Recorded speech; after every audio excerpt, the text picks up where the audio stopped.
Cumprimento a amada igreja na paz do Senhor.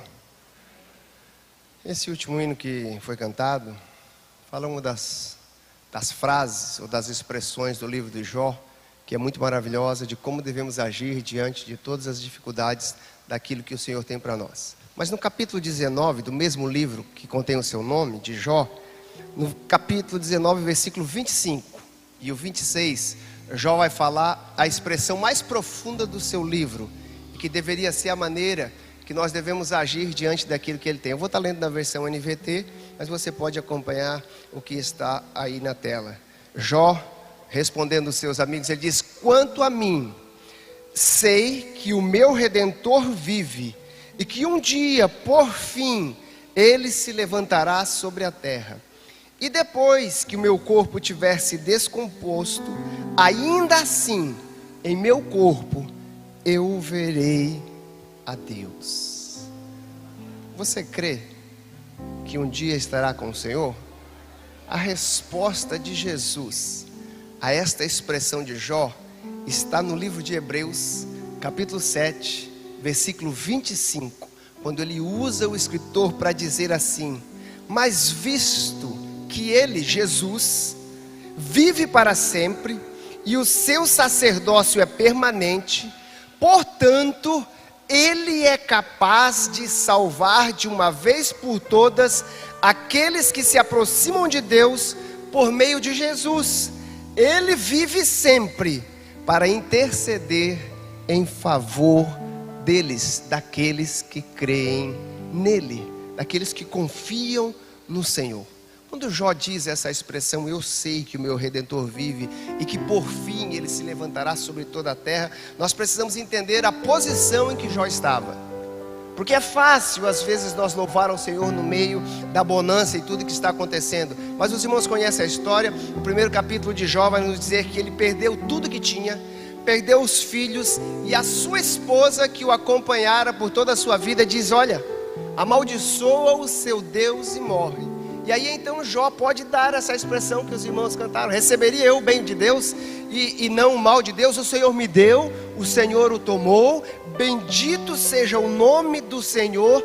Ele perdeu a família, perdeu as finanças, perdeu o status social, mas ele não perdeu a sua fé. Enquanto mantermos a nossa fé firme no Senhor, podemos dizer como Jó: ainda que ele me mate, nele eu confiarei, porque é poderoso para me dar a vida outra vez. E a Bíblia diz: e em tudo Jó não pecou e não deu culpa a Deus. Este texto que nós lemos é no momento em que os três amigos de Jó se apresentam. E ao ver a situação de Jó, depois de ouvir de tudo que aconteceu com ele, com todas as suas perdas, a sua família, a doença que veio sobre ele, a Bíblia diz que os seus três melhores amigos vêm ver. E quando chega e vê a situação de Jó, eles passam 7 dias em silêncio, chorando juntamente com Jó. Mas depois que passa esses 7 dias, a Bíblia diz que eles não se aguentam, se levantam, quebram o silêncio e aí fala assim: Jó, fala a verdade, Jó. Você deve estar escondendo alguma coisa. Deus não poderia trazer um sofrimento tão terrível sobre alguém se você não tivesse em pecado. E aí, em resposta a Bildade, o amigo dele, ele vai dar a razão do porquê ele espera no Senhor e confia no Senhor. Então ele se levanta e diz: eu sei quem eu sou. Eu conheço o meu testemunho perante Deus, perante as pessoas, e eu sou tão confiante no Senhor, por tudo que Ele tem feito a mim, e pelo que Ele ainda vai fazer, que normalmente, quando eu estou orando ao Senhor, eu também aproveito para oferecer sacrifício pelos meus filhos, pelos pecados que talvez eles venham ter cometido, para que o Senhor venha perdoar os seus pecados e ter misericórdia deles. Eu sei que o Senhor pode fazer tudo o que está ao seu alcance, mas eu temo ao Senhor e espero nele. Então, a partir do versículo 22 desse capítulo que nós lemos, ele vai dizer assim: olha, por que vocês estão me perseguindo como se vocês fossem Deus? E da minha carne vocês estão se fartando, querendo se alimentar do meu sofrimento. E aí se torna a conversa de vocês. Ele disse: quem me dera que fossem escritas as minhas palavras. Quem me dera que se gravasse num livro e que com pena de ferro e com chumbo ficassem esculpidas numa rocha.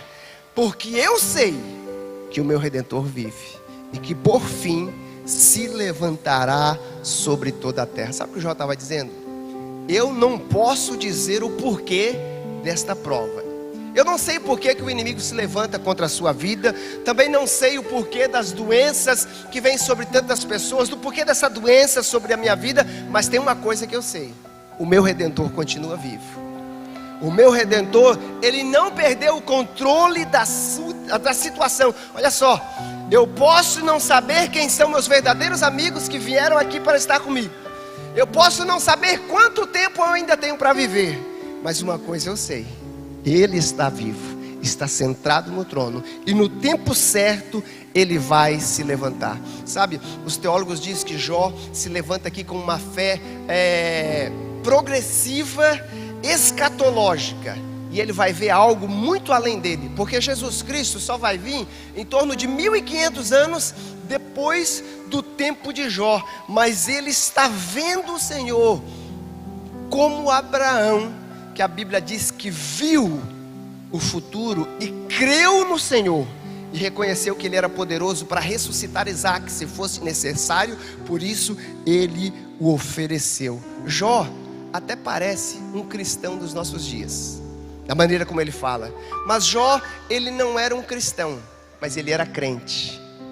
E aquele que crê no Senhor e na sua palavra, o apóstolo Paulo diz que ele pode falar: eu sei e confio no Senhor, que a minha casa terrestre, esse tabernáculo, um dia vai se desfazer. Mas eu sei que Deus tem um edifício, uma casa não feita por mãos, eternas no céu, que está a me esperar. E eu posso dizer que todas as coisas, boas ou más, irão contribuir para o bem daqueles que amam a Deus e que andam segundo o seu propósito. Jó estava dizendo: eu sei que eu tenho me alinhado com os propósitos de Deus, e Ele tem promessa para aqueles que se alinham. Por isso que Paulo pode dizer assim também em Timóteo, 2 Timóteo capítulo 1, versículo 2: eu não me envergonho da minha vida e tudo que Deus tem feito em mim, porque eu sei em quem eu tenho crido, e estou certo que Ele é poderoso para guardar o meu depósito até aquele dia. Todos nós vamos ter provações, teremos momentos difíceis. Na sexta-feira eu ministrei com os jovens da Super Sexta, e eu falei que Deus é o Deus de ambos. Deus usa as coisas más da nossa vida, e Ele usa as boas, e muitas vezes nós não podemos pedir que Ele tire o mal, porque às vezes o mal é o joio que vem junto. E se nós pedir para que Ele arranque o joio, pode estar arrancando o trigo também. E nós não sabemos como Ele vai trabalhar na nossa vida. Por isso nós precisamos pedir que Ele nos abra os olhos espirituais e nos alinhe com o caminho dEle, porque nós cremos que um dia, a Bíblia diz, um dia nós o veremos como Ele é, e reconheceremos tudo o que passou, o que Ele fez por nós. Tem um hino americano, um hino antigo, ele foi traduzido em português, que ele nos diz assim, ó: o Senhor está sempre nos olhando, com seus olhos como chama de fogo. Mesmo que você não entenda a sua citação agora, daqui a pouco Ele vai abrir os seus olhos. E Ele diz assim, ó: tentações, armadilhas escondidas, muitas vezes nos pegam desprevenidos, e os nossos corações parecem sangrar por uma palavra ou uma ação impensada, e nos perguntamos por que do teste, quando tentamos fazer o nosso melhor. Mas vamos entender muito em breve, vamos entender muito em breve, quando o dia chegar, todos os seus santos estarão reunidos no lar. Contaremos a história de como tudo superamos, e entenderemos melhor muito em breve. Tudo nos mostra que Cristo já volta, e muito em breve nós vamos entender todas essas coisas que estão acontecendo. Mas enquanto esse dia não chega, você precisa falar como Jó: eu sei que o meu Redentor vive, eu confio que Ele está trabalhando e fazendo o melhor. Com certeza Todos nós já passamos por momentos difíceis que nós não entendemos como superamos, mas reconhecemos que foi a mão de Deus. Foi o Senhor que foi trabalhando e nos levando para fazer, como diz aquele hino da irmã Frida Wingre, é nos momentos mais difíceis que o Senhor faz as melodias mais lindas, que o Senhor escreve os hinos mais belos. Sabe por quê? É no dia de louvor que nós podemos cantar de alegria por ter passado pela chuva, pela tempestade, por tudo o que aconteceu. Sabe, alguém já foi numa varanda de alguém que ele tem aqueles enfeites pendurados com metais e vidro, e quando o vento vem e bate, faz um barulhinho, faz uma música até bonita, mas o dia que não tem vento, ele fica em silêncio, não fala nada. Mas quando a brisa vem, por menor que seja, começa a fazer belas músicas. Muitas vezes nós sabemos quando o cristão está passando por provação, porque ele começa a cantar ao Senhor.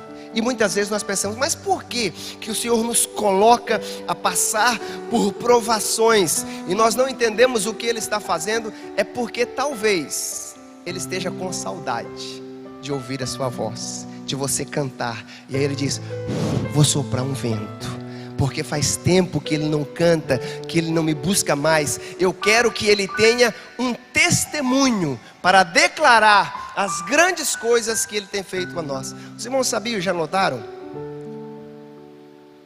que não tem como escrever a palavra testemunho sem teste? Você precisa passar pelo teste para ter um testemunho. Mas só que o nosso teste, nosso pastor Edvaldo gosta de falar que Deus, Ele nos coloca à prova, e como um professor Ele repete muitas vezes aquilo que é para nós prestarmos atenção. Só que a nossa prova é maravilhosa, nosso Deus é maravilhoso. A nossa prova é diferente da prova da escola. A nossa prova é com o livro aberto. Você já tem um livro para você fazer a sua prova, e quando você olha no livro, você diz assim, não se preocupe com as coisas que estão acontecendo, não se preocupe com o perverso, com tudo que se levanta, porque como o vento e a moinha eles vão ser levados, mas os que confiam no Senhor serão como os montes de Sião, que não se abalam, mas permanece para sempre. Olha o que disse Jesus no João capítulo 3, versículo 16 a Nicodemos, não se preocupe, porque Deus amou tanto este mundo, que Ele deu o seu Filho, para que todo aquele que nele crê não venha perecer, mas tenha a vida eterna. Se você conhece o livro, fica mais fácil passar pela prova. O apóstolo Paulo disse assim, que diremos pois à vista dessas coisas? À vista da dificuldade que vem, à vista da tribulação, que diremos com a perseguição, com a fome, com a miséria? Ele diz, se Deus é por nós, quem será contra nós? Sabe, meus irmãos, Jó não tinha o livro que você tem, mas ele confiava no Deus a quem ele cria. Ele disse, eu ainda não conheço, mas eu já o amo, já posso senti-lo, o que Ele vai fazer por mim. Ele diz, ainda depois no meu corpo, eu o verei com os meus próprios olhos. Ele disse assim, olha, o dia pode estar ensolarado, parece que não tem vento, mas eu estou esperando, porque mesmo que o vento sopre, eu louvarei ao Senhor. Sabe, meus irmãos, muitas vezes a gente espera o final da pregação, o final do culto para glorificar ao Senhor, mas nós podemos glorificá-lo a todo momento, porque, como diz aquela expressão antiga, quando os louvores sobem, as bênçãos descem. Enquanto nós estamos glorificando a Ele, engrandecendo o seu nome, a Bíblia diz que Ele está cuidando de nós, Ele está cuidando dos nossos, Ele está fazendo aquilo que nós não podemos fazer. Por quê? Porque Ele é bom e as suas misericórdias duram para sempre e são a causa de nós não sermos consumidos. O salmista no Salmo 34, ele diz assim, bendirei ao Senhor em todo o tempo, e o seu louvor estará continuamente nos meus lábios. E aí no versículo 8 ele vai dizer assim, provai e vede que o Senhor é bom, bem-aventurado aquele que se refugia nele, aquele que sabe que tem um Redentor vivo. Será que você pode virar para o seu irmão e dizer, eu sei, o meu Redentor vive, eu confio nele, eu sei que ele se levantará naquele dia, sabe? Muitas vezes é difícil nós entendermos a situação que Jó estava. Ele não entendia o que estava acontecendo, mas ele diz: não importa como eu estou neste momento, porque eu sei que quando ele se levantar, as coisas vão mudar. E algumas pessoas entendem que Jó, ele estava vendo através de uma janela pequena, mas ele estava vendo um futuro glorioso. Ele estava agindo pela fé. E o escritor aos Hebreus vai dizer que a fé é o quê? A fé é a certeza, a substância, o fundamento daquelas coisas que nós ainda não vemos, mas podemos crer. Eu não sei o que você tem esperado, mas você tem confiado que Deus é poderoso para fazer muito mais, além daquilo que você pensa ou que você imagina? Então, não deixe que as situações venham tirar o seu louvor.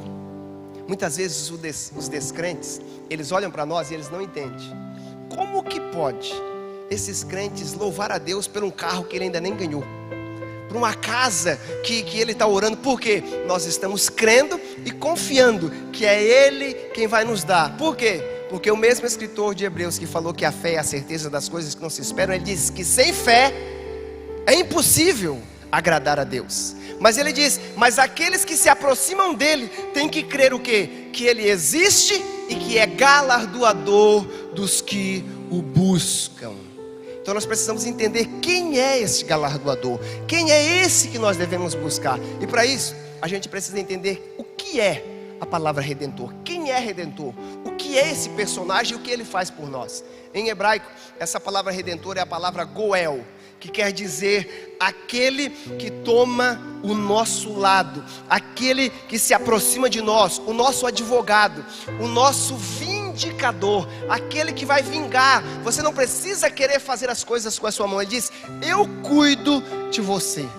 Ele é o nosso parente próximo, aquele que cuida de nós, como quando Ruth, nós perdemos todas as coisas, ele vem do nosso lado e diz: eu quero cuidar de você. Eu sei que as suas forças são poucas, você não vai conseguir vencer, mas quando eu tomo junto do seu lado, as coisas vão começar a acontecer. A Bíblia diz que quando Ruth e Noemi voltam para Belém, elas tinham ido, na verdade Noemi tinha ido junto com seu esposo para a terra de Moabe, e lá eles perderam tudo, porque eles estavam fora da direção do Senhor. E um dia eles querem voltar, mas quando eles voltam, eles já tinham perdido tudo que tinha. Ruth acompanha, e quando chega na cidade, ouvem dizer que tem um redimidor, um parente próximo, alguém que poderia redimir. Mas só que aquele parente próximo descobriu que existia um outro, que era mais próximo. E ele não poderia fazer nada sem que aquele outro parente próximo tirasse a sua vez.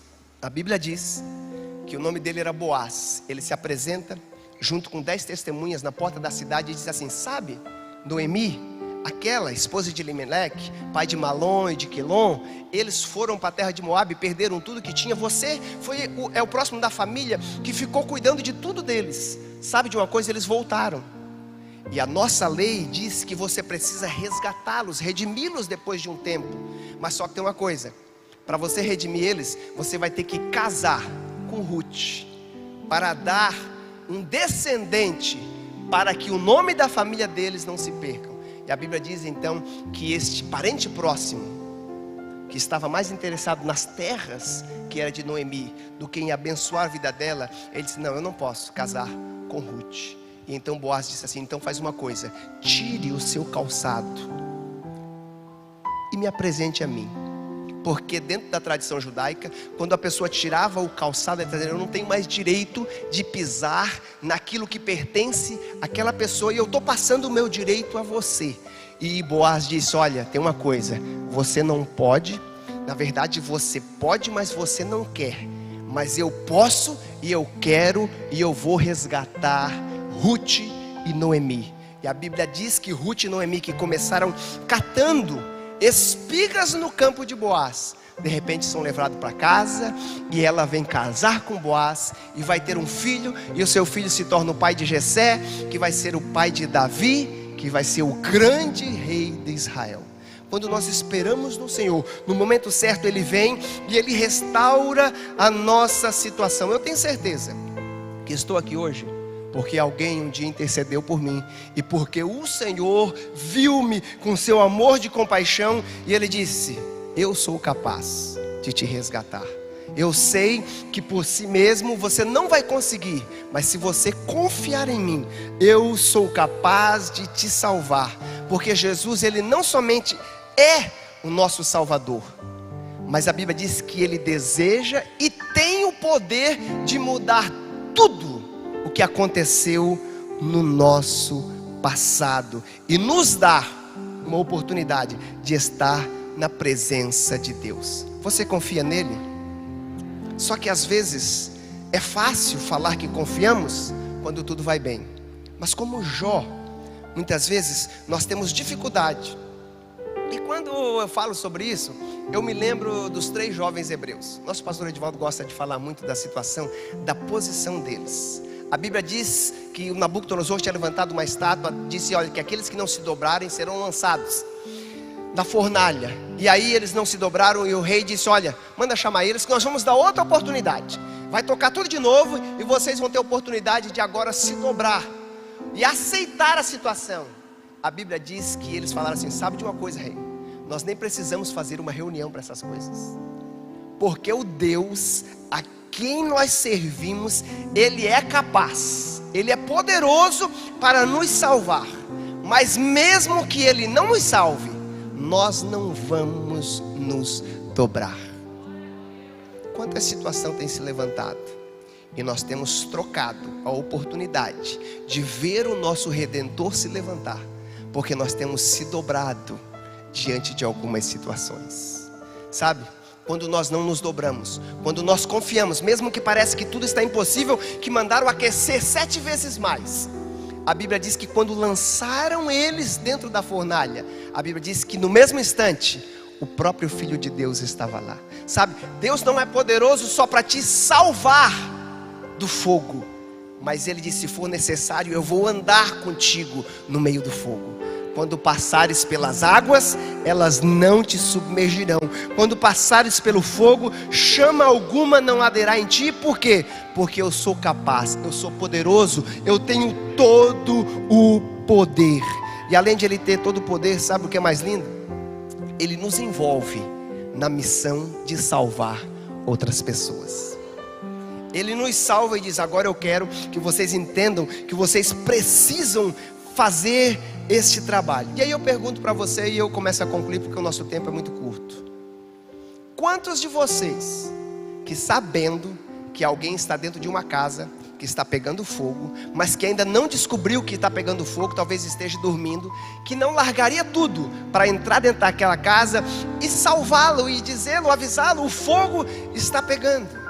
Todos nós, se soubéssemos disso, alertaríamos aquela pessoa do grande fogo. Mas eu tenho certeza que semana após semana nós se encontramos com pessoas no nosso trabalho, na nossa escola, que não reconhecem a sua situação e que não sabem que se não mudar de situação, o que lhe espera é o fogo eterno da condenação.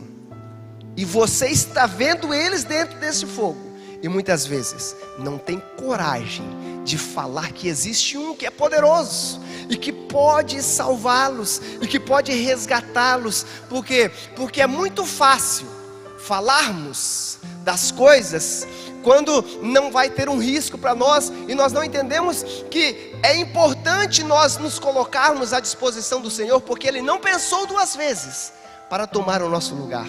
Conto uma história, e aqui eu vou realmente para encerrar, que esteve uma grande reunião na fazenda, e os animais disseram, é o aniversário do nosso fazendeiro, e nós precisamos fazer um café da manhã especial para ele, para agradar. E aí a vaca disse, com certeza, eu dou leite.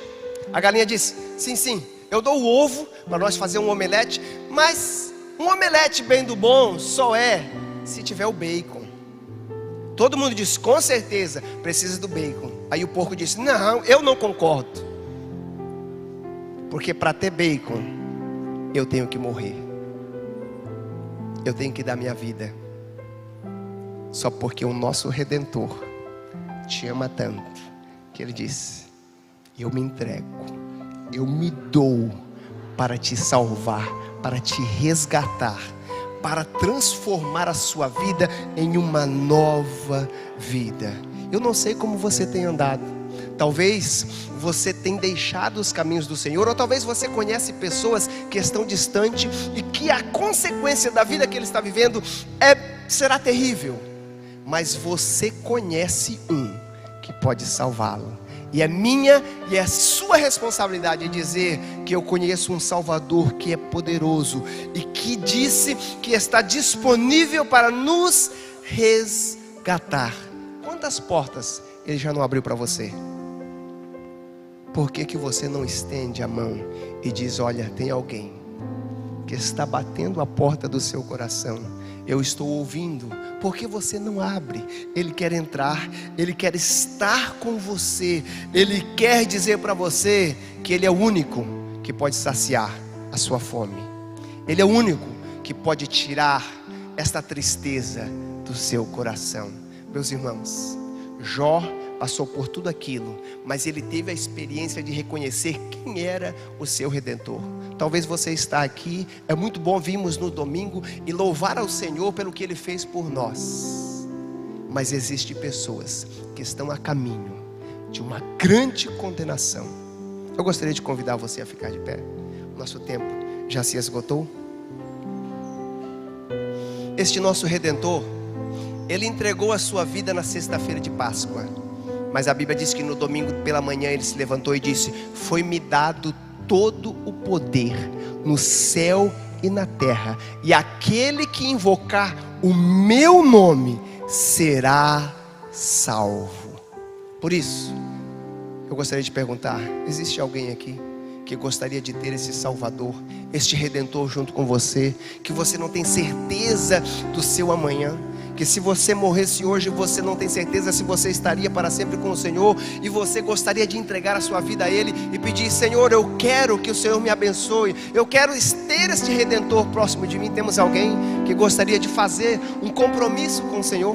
Ou alguém que talvez ao ouvir esta mensagem sabe e reconhece que Jesus é tudo que você precisa, mas que você tem estado distante do Senhor? Temos alguém? Eu sei que o tempo é corrido, mas eu gostaria que você fechasse seus olhos. Eu vou estar orando e passando para o nosso pastor.